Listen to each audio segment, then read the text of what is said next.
Metanoia ministries YouTube ചാനലിലേക്ക് ഏവർക്കും സ്വാഗതം. കഴിഞ്ഞ ദിവസങ്ങളിലായിട്ട് നമ്മൾ പിശാച് മനുഷ്യനെ തെറ്റിച്ചുകൊണ്ട് പോകുന്നതിനെക്കുറിച്ച് ഉള്ള ചിന്തകളായിരുന്നു നമ്മൾ ഷെയർ ചെയ്തുകൊണ്ടിരുന്നത്. നിങ്ങൾ ശ്രദ്ധിച്ചിട്ടുണ്ടെങ്കിൽ അറിയാം, അതിനകത്ത് ഏകദേശം 8 എപ്പിസോഡോളം കഴിഞ്ഞു. കള്ളം പറയുന്നു, മനസ്സുകളെ കുരുടാക്കുന്നു, ദൈവവചനം മോഷ്ടിക്കുന്നു, ദൈവവചനം വളച്ചൊടിക്കുന്നു, സംശയം വിതയ്ക്കുന്നു, ഭീതി ജനിപ്പിക്കുന്നു, നിഗളത്തിലാക്കുന്നു. കഴിഞ്ഞ ദിവസം നിഗളത്തിലാക്കുന്നതിനെക്കുറിച്ചാണ് പറഞ്ഞത്. 3 ടൈപ്പ് നിഗളത്തെക്കുറിച്ച് പറഞ്ഞു. Ambitious pride, religious pride, presumptive pride. ഈ 3 തരത്തിലുള്ള പ്രൈഡിനെ കുറിച്ച് പറഞ്ഞു. അതിൽ നിന്ന് നമ്മളെങ്ങനെ രക്ഷ പ്രാപിക്കാം, നമ്മളെ തന്നെ എങ്ങനെ വിനയപ്പെടുത്തിയും ദൈവവചനത്തിൽ നമ്മൾ അധിഷ്ഠിതമായി എങ്ങനെ അതിൽ നിന്ന് രക്ഷ പ്രാപിക്കാം എന്നുള്ള കാര്യവും സംസാരിച്ചതാണ്. ഇതാരെങ്കിലും മിസ് ചെയ്ത് പോയിട്ടുണ്ടെങ്കിൽ ദയവായിട്ട് നിങ്ങൾ പ്രീവിയസ് എപ്പിസോഡ് വിസിറ്റ് ചെയ്ത് അത് കാണുകയും അത് നിങ്ങളെ നോട്ട്സ് പ്രിപ്പയർ ചെയ്യുകയും ചെയ്യുക. അത് നിങ്ങൾക്ക് പ്രയോജനമായി തീരും. കാരണം പൊതുവേ പിശാച് മനുഷ്യനെ തെറ്റിക്കുന്ന കാര്യങ്ങൾ ജനറലായിട്ട് നമ്മൾ പറയുന്നുണ്ടെങ്കിലും ക്ലിയറായിട്ട് പിൻ ബൈ പോയിൻ്റായിട്ട് പറയുന്ന പഠിപ്പിക്കലുകൾ തീരെ കുറവാണ്. അതുകൊണ്ടാണ് ഇത് വീണ്ടും പറയുന്നത്. ഇന്ന് നമ്മൾ ചിന്തിക്കുന്നത് പിശാച് മനുഷ്യനെ തെറ്റിക്കുന്ന വിധമാണ്. ബോണ്ടേജ് ടു സിൻ, വേറെ രീതി പറയാം, പാപത്തിനെ അടിമയാക്കുക, പാപത്തിൽ ബന്ധിക്കുക എന്ന് പറയും. ഈ പാപത്തെക്കുറിച്ച് നമ്മൾ നേരത്തെയൊക്കെ സംസാരിച്ചിട്ടുള്ളതാണ്. അതിൽ നിന്ന് പിശാച് നമ്മളെ ബന്ധിക്കുന്ന ചില അനുഭവങ്ങൾ വിശ്വാസികളുടെ ജീവിതത്തിലും പിശാച് പാപത്തിൽ നിന്ന് ഉള്ള പൂർണ്ണമായിട്ടുള്ള വിടുതൽ കൊടുക്കാതെ അവനെ പല രീതിയിൽ ബന്ധിച്ചിടുന്ന അനുഭവങ്ങളുണ്ട്. സാം സ്റ്റോംസ് എന്ന് പറയുന്ന ഒരു എഴുത്തുകാരൻ ഇങ്ങനെയാണ് പറഞ്ഞത്: deceive people to believe that the pleasure of sin are more satisfying than obedience. അനുസരണത്തെക്കാളും കൂടുതൽ ഈ പാപത്തിൻ്റെ സുഖഭോഗങ്ങളാണ് നല്ലതെന്ന് പറഞ്ഞ ആളുകളെ തെറ്റിപ്പിക്കുന്ന, ഒരു ഡിസീവ് ചെയ്യുന്ന അതാണ് പിശാച് ചെയ്യുന്നത്. നമുക്കറിയാം, പൊതുവെ സമൂഹത്തിലെ ഈ ഡ്രഗ് അഡിക്ട്സ്, ആൽക്കഹോളിക്സ് ഒക്കെ ധാരാളമായിട്ട് സമൂഹത്തിലുണ്ട്. അത് ഒരുപാട് അത് കൂടി വന്നുകൊണ്ടിരിക്കുന്ന കാര്യങ്ങളാണ്. ഈ അവരുടെയൊക്കെ ലൈഫിൽ നമുക്കറിയാം, ദേ ആർ സ്ലേവ്സ് എന്നുവെച്ചാൽ അവർ അടിമത്വത്തിലാണ് ജീവിക്കുന്നത്. എന്നുവെച്ചാൽ ഫ്രീഡത്തെക്കാളും കൂടുതൽ, സ്വാതന്ത്ര്യത്തെക്കാളും കൂടുതൽ പാപത്തെ സ്നേഹിച്ച് അതിൻ്റെ അടിമയായിത്തീരുക. വേറൊരു രീതി നമ്മൾ അത് ചിന്തിച്ചു കഴിഞ്ഞാൽ, ഈ പ്രിസണേഴ്സ്, ഈ തടവിലാക്കപ്പെട്ടവരെ ഫ്രീ ആക്കാനായിട്ട് അത്ര ഈസി അല്ല. കാരണം എന്തുകൊണ്ടാണ്? They are comfortable in there prison cell. അവരെ ഈ തടവിൽ സുഖമായിട്ട് ജീവിക്കുമ്പോൾ അവരെ അതിൽ നിന്ന് ഫ്രീ ആക്കാനായിട്ട് പലപ്പോഴും സാധ്യമല്ല. ഇങ്ങനെയൊക്കെ ഉള്ളവർക്ക് നമ്മൾ സാധാരണ നാട്ടിലെ റീഹാബിലിറ്റേഷൻ സെൻറ്റേഴ്സൊക്കെ ഉണ്ട്. അവിടെ പോയി ട്രീറ്റ്മെൻറ്റൊക്കെ എടുത്ത് ഹെൽത്ത് പ്രാപിച്ച് ഒക്കെ തിരിച്ചു വരും. പ്രത്യേകിച്ച് വിദേശത്തൊക്കെ ഇത് ഒരുപാടുണ്ട്, ഈ റീഹാബിലിറ്റേഷൻ സെൻറ്റേഴ്സ്. അവിടെയൊക്കെ കാണുന്നത് എന്താണെന്ന് ചോദിച്ചാൽ, ഇത് പോയി അവർ കുറച്ച് നാൾ നിന്ന് മരുന്നൊക്കെ കഴിച്ച് അവിടെ ഹെൽത്ത് പ്രാപിച്ച് തിരിച്ചു വന്നിട്ട് വീണ്ടും ആ പഴയ റൂട്ടീനിലേക്ക് തന്നെ അവർ പോകുന്ന ഒരനുഭവമാണ്. കാരണം എല്ലാവരുടെയും അവരുടെയൊക്കെ ചിന്ത ഇതാണ്: നിങ്ങൾ എന്തിനാണ് എൻ്റെ ജീവിതത്തിൽ ഇടപെടുന്നത്? എന്നെ എലോണായിട്ട്, അല്ലെങ്കിൽ എന്നെ അങ്ങനെ അങ്ങ് വിട്ടേര്, എൻ്റെ ജീവിതത്തിൽ നിങ്ങൾ എന്തിനാണ് ഇടപെടുന്നത്? എനിക്ക് ജീവിക്കണം, എനിക്ക് സ്വാതന്ത്ര്യമുണ്ട്, എനിക്ക് ഈ ലോകത്തിലുള്ള സുഖമൊക്കെ അന്വേഷിച്ച് അതിലങ്ങ് ഇൻഡൾജ് ചെയ്ത് അതിലങ്ങ് മുഴുകി ഞാനങ്ങ് ജീവിച്ചോളാം. നിങ്ങളെന്തിനാണ് ഇതിലിടപെടുന്നത്? ബൈബിളിലൊരു ഭാഗം ഉണ്ട്, മർക്കോസിൻ്റെ സുവിശേഷം 1-ാം അധ്യായത്തിൽ യേശുക്രിസ്തു പള്ളിയിൽ പോയപ്പോഴേ അശുദ്ധാത്മാവുള്ളൊരു മനുഷ്യനെ കണ്ടതായിട്ട് പറയുന്നു. മർക്കോസിൻ്റെ സുവിശേഷം 1-ാം അധ്യായത്തിൻ്റെ 23-ാം വാക്യത്തിൽ അവരുടെ പള്ളിയിൽ അശുദ്ധാത്മാവുള്ളൊരു മനുഷ്യനുണ്ടായിരുന്നു എന്ന് പറഞ്ഞു. അന്നേരം ഈ അശുദ്ധാത്മാവ് ഉള്ള മനുഷ്യന് അവൻ നിലവിളിച്ചു: നസ്രയനായ യേശുവേ, ഞങ്ങൾക്കും നിനക്കും തമ്മിൽ എന്ത്? ഞങ്ങളെ നശിപ്പിപ്പാൻ വന്നുവോ? നീ ആരെന്നറിയുന്നു? ഞാൻ അറിയുന്നു, ദൈവത്തിൻ്റെ പരിശുദ്ധൻ തന്നെ എന്ന് പറഞ്ഞു. ഇവിടെ നിങ്ങൾ ശ്രദ്ധിച്ചാൽ അറിയാം, ആ അശുദ്ധാത്മാവ്, ആ മനുഷ്യൻ നിലവിളിക്കുകയാണ്, നസ്രേനായ യേശുവേ, ഞങ്ങൾക്കും നിനക്കും തമ്മിലെന്ത്? ഈ ഞങ്ങൾ എന്ന് പറയുന്ന വി എന്നുള്ളൊരു വേർഡ് യൂസ് ചെയ്യുന്നത്. വി എന്ന് പറയുന്ന ആരാണ്? ഈ ഒരു മനുഷ്യൻ ഒറ്റയ്ക്ക് പറയുന്ന ഒരു മനുഷ്യൻ വി എന്ന് പറയുമ്പോൾ അവനിലെ ഒരു അശുദ്ധാത്മാവ് കുടികൊള്ളുന്നുണ്ട്. അതുകൊണ്ടാണ് അവനും ഈ അശുദ്ധാത്മാവ് ഈ വ്യക്തിയിൽ പൊസസ് ചെയ്യുന്നതുകൊണ്ട് ഞങ്ങൾ എന്നുള്ളൊരു വേർഡ് ഈ അശുദ്ധാത്മാവിൽ കൂടി അവൻ്റെ ഇനിസിയേഷനിൽ ഈ അശുദ്ധാത്മാവുള്ള മനുഷ്യൻ പറയുകയാണ്, ഞങ്ങൾക്കും നിനക്കും തമ്മിലെന്ത്? ഞങ്ങളെ നശിപ്പിക്കാൻ വരുന്നു. ഈ ഞങ്ങൾ എന്ന് പറയുമ്പോൾ ഇതിനുള്ളിൽ കൂടി പറയുന്നതെല്ലാം തന്നെ ഈ അശുദ്ധാത്മാവാണ് സംസാരിക്കുന്നത് ശരിക്കും. യേശു ക്രിസ്തു അതിനെ ശാസിക്കുന്നു. പിന്നീടുള്ള വാക്കിൽ മിണ്ടരുത്, അവനെ വിട്ടുപോ എന്ന് പറഞ്ഞു. അപ്പോൾ അശുദ്ധാത്മാവിനെ ഇഴച്ച് ഉറക്കം നിലവിളിച്ച് വിട്ടുപോയി എന്ന് കാണുന്നു. എന്നെ ലീവ് മീ അലോൺ, എന്നെ നീ ഉപദ്രവിക്കുന്ന എന്തിനാണ്? അങ്ങനെയുള്ളൊരു ചിന്തയാണ് ഈ അശുദ്ധാത്മാവ് യേശുവിനോട് ചോദിക്കുന്നത്. I don't want anything, I want nothing to do with you. നീയുമായിട്ട് ചേർന്ന് ഒന്നും ചെയ്യുവാനായിട്ട് ഞാൻ ആഗ്രഹിക്കുന്നില്ല. യേശുവിനെ കുറിച്ച് പറയുന്നതാണ്. കാരണം എന്താണ്? I want to go back to the same sin.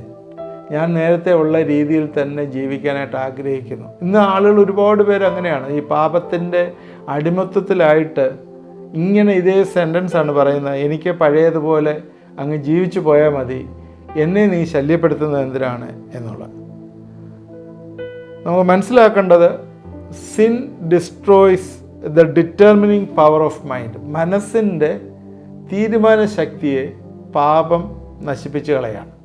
ഈ മനുഷ്യന് ചില സമയങ്ങളിൽ അല്ലെങ്കിൽ ഈ പാപത്തിന് അടിമത്വത്തിലായിരിക്കുന്ന, പ്രത്യേകിച്ച് ഇങ്ങനെയൊക്കെയുള്ള ഡ്രഗ്സ്, ആൽക്കഹോള് ഒക്കെ ആയിട്ട് അടിമത്വത്തിലായിരിക്കുന്ന വ്യക്തികളെ സംബന്ധിച്ചിടത്തോളം അവരുടെ സോബറായിരിക്കുന്ന അല്ലെങ്കിൽ അവർക്ക് ബോധമുള്ള സമയത്ത് അവരിൽ നിന്നൊക്കെ വിടുതൽ പ്രാപിക്കാനായിട്ട് ആഗ്രഹിക്കും. എന്നാൽ അവരുടെ തീരുമാനശക്തി നഷ്ടപ്പെട്ടു പോകുന്ന ഒരനുഭവം.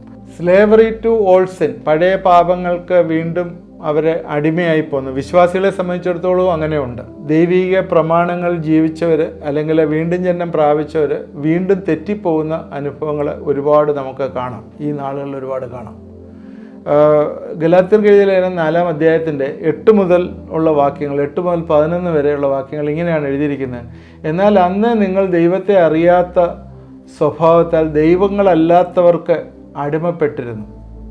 ഇപ്പോഴോ ദൈവത്തെ അറിഞ്ഞും, വിശേഷാൽ ദൈവം നിങ്ങളെ അറിഞ്ഞുമിരിക്കെ, നിങ്ങൾ പിന്നെയും ബലഹീനവും ദരിദ്രവുമായ ആദി പാഠങ്ങളിലേക്ക് തിരിഞ്ഞ് അവയ്ക്ക് പുതുതായി അടിമപ്പെടുവാൻ ഇച്ഛിക്കുന്നതാണ്.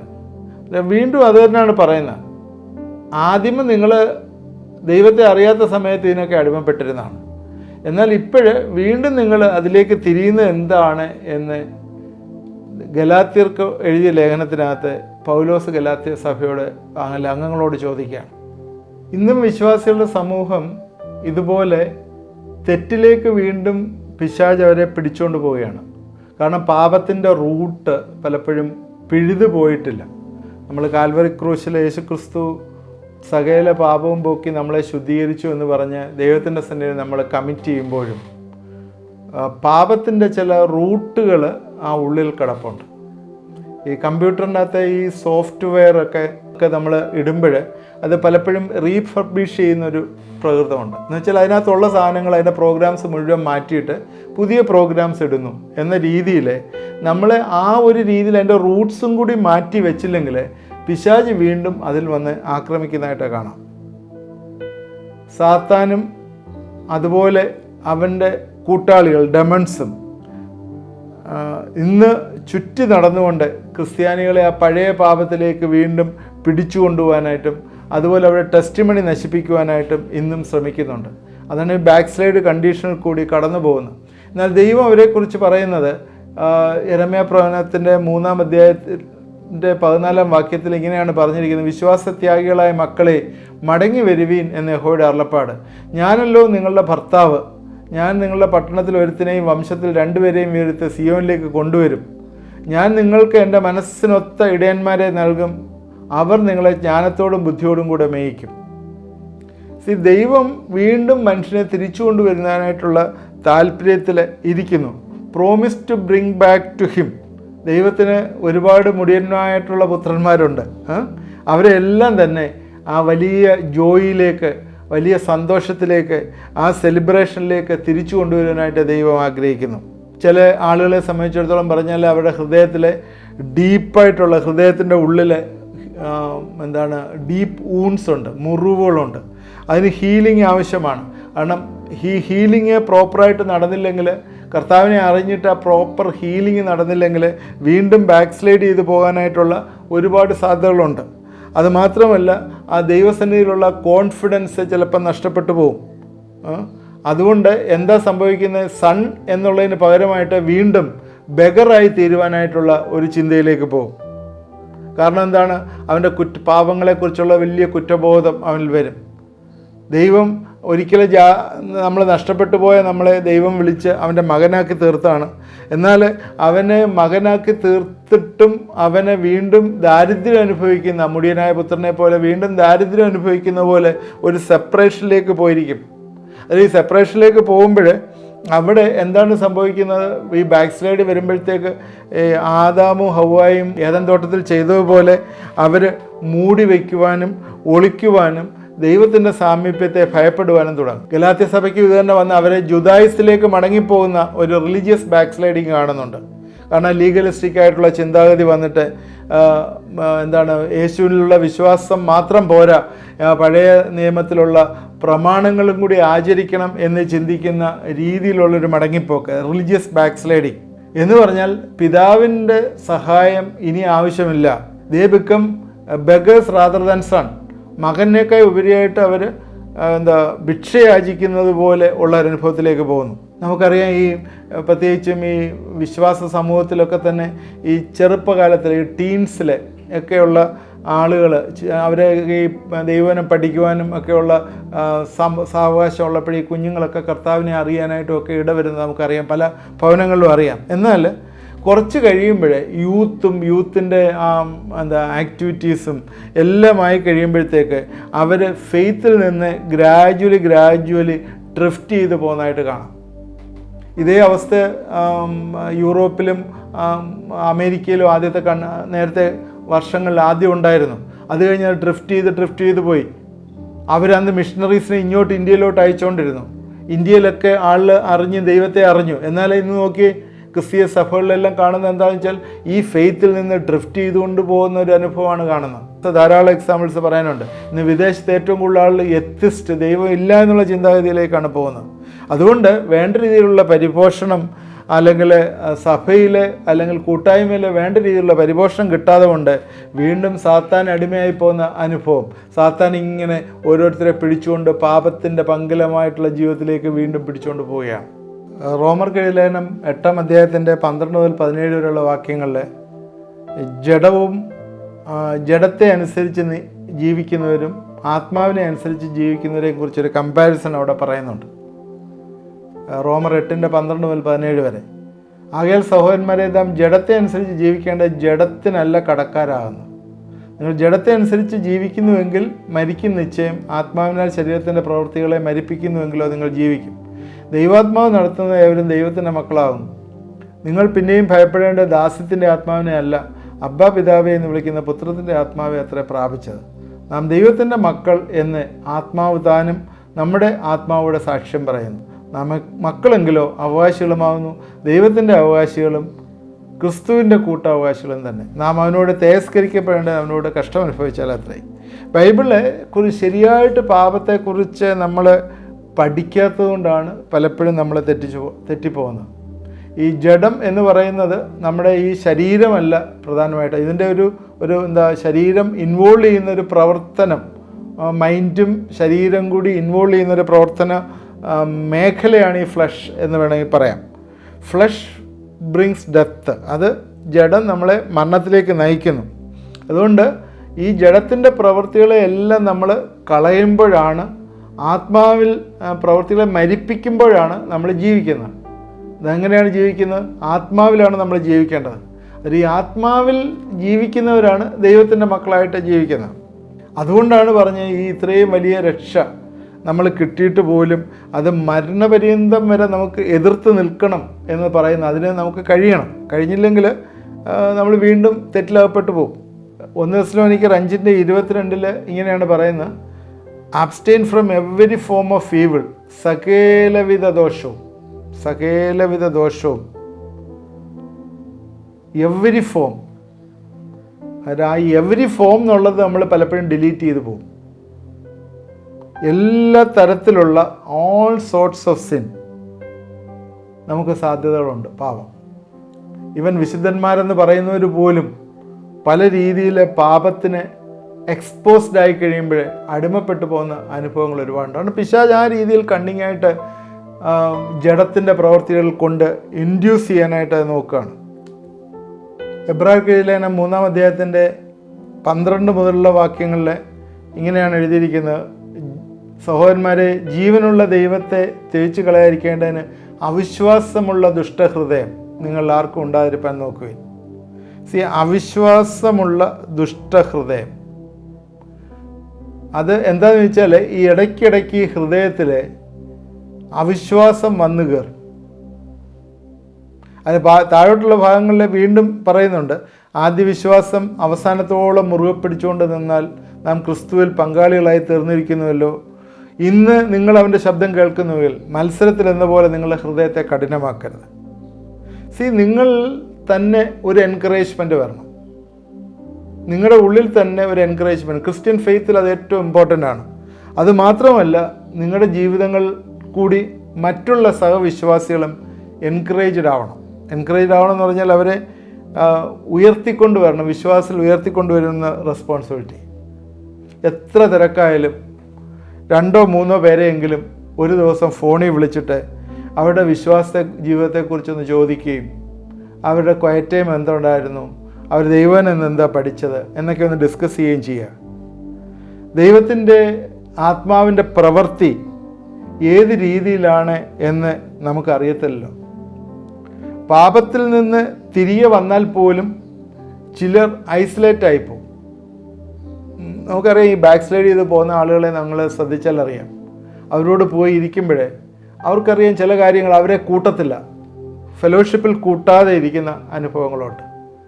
ഇപ്പം ഉദാഹരണം പറഞ്ഞാൽ, ഒരിക്കലും ഒരു വിശ്വാസി വന്നു, വീണ്ടും ജന്മം പ്രാപിച്ചു, സഭയിൽ വന്ന ഒരു വ്യക്തി വീണ്ടും പോയി മദ്യപാനത്തിന് അടിമപ്പെട്ടു. അവനെ ഒരു ബാറിൽ നിന്നോ ഒരു സ്ഥലത്ത് നിന്നോ കൈയോടുകൂടി പിടികൂടി എന്നിരിക്കട്ടെ, അവൻ പിന്നെ ഫെലോഷിപ്പിൽ വരാനായിട്ട് അവന് ഭയങ്കര മടിയാണ്. ദൈവസേനയിൽ ഏറ്റു പറഞ്ഞാൽ പോലും അവനെ ഫെലോഷിപ്പ്, അത് മാത്രമല്ല ഈ പറയുന്ന പാസ്റ്റേഴ്സും ഈ പറയുന്ന വിശ്വാസികളും അവനെ ഫെലോഷിപ്പിൽ കൂട്ടത്തില്ല. കാരണം അവൻ വീണ്ടും പോയി മദ്യം കഴിച്ചു എന്ന് പറഞ്ഞിട്ട് വീണ്ടും അവനെ കൂട്ടത്തില്ല. അതല്ല ഇവിടെ ദൈവം ഉദ്ദേശിക്കുന്നത്. നിങ്ങൾക്ക് അവിശ്വാസമുള്ളൊരു കഠിന ഹൃദയം ഉണ്ടാകരുത്.